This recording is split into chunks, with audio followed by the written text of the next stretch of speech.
حضرت ابو عیاش زرقی رضی اللہ تعالیٰ عنہ سے روایت ہے، رسول اللہ صلی اللہ علیہ وآلہ وسلم نے فرمایا، جو شخص صبح کے وقت یوں کہتا ہے، لا الہ الا اللہ وحدہ لا شریک لہ لہ الملک ولہ الحمد وہو علی کل شیء قدیر، اکیلے اللہ کے سوا کوئی معبود نہیں، اس کا کوئی شریک نہیں، بادشاہی اسی کی ہے اور تعریف بھی اسی کی ہے، اور وہ ہر چیز پر خوب قادر ہے۔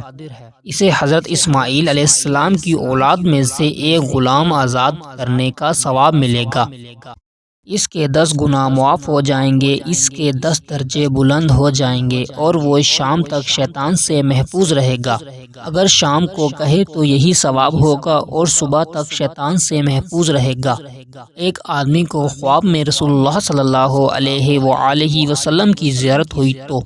اس نے خواب میں عرض کیا، اے اللہ کے رسول، ابو عیاش آپ سے اس طرح کی مذکورہ حدیث روایت کرتے ہیں۔ آپ نے فرمایا، ابو عیاش سچ کہتا ہے۔ سنن ابن ماجہ حدیث نمبر 3867۔ حضرت ابو ہریرہ رضی اللہ تعالیٰ عنہ سے روایت ہے، رسول اللہ صلی اللہ علیہ وآلہ وسلم نے فرمایا، جب صبح ہو جائے تو کہو، اللہم بک اصبحنا وبک امسینا وبک نحیا وبک نموت، اے اللہ، ہم تیری توفیق سے صبح کی اور تیری عنایت سے شام کی، اور تیری قدرت سے ہم زندہ ہیں اور تیری قدرت سے ہی مریں گے۔ اور جب شام ہو جائے تو کہو، اللہم بک امسینا وبک اصبحنا وبک نحیا وبک نموت والیک المصیر، ہم نے تیری عنایت سے شام کی اور تیری توفیق سے صبح کی، اور تیری قدرت سے ہم زندہ ہیں اور تیری قدرت سے ہی مریں گے، اور تیری طرف ہی واپس جانا ہے۔ سنن ابن ماجہ حدیث نمبر 3868۔ حضرت عبان بن عثمان بیان کرتے ہیں کہ میں نے حضرت عثمان بن عفان رضی اللہ تعالیٰ عنہ سے سنا،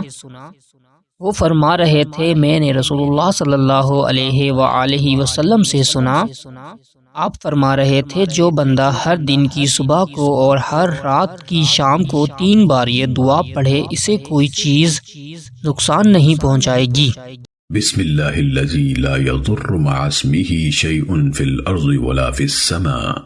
وہو السمیع العلیم، اللہ کے نام کے ذریعے سے پناہ مانگتا ہوں، جس کے نام کی برکت سے زمین و آسمان میں کوئی چیز نقصان نہیں پہنچا سکتی،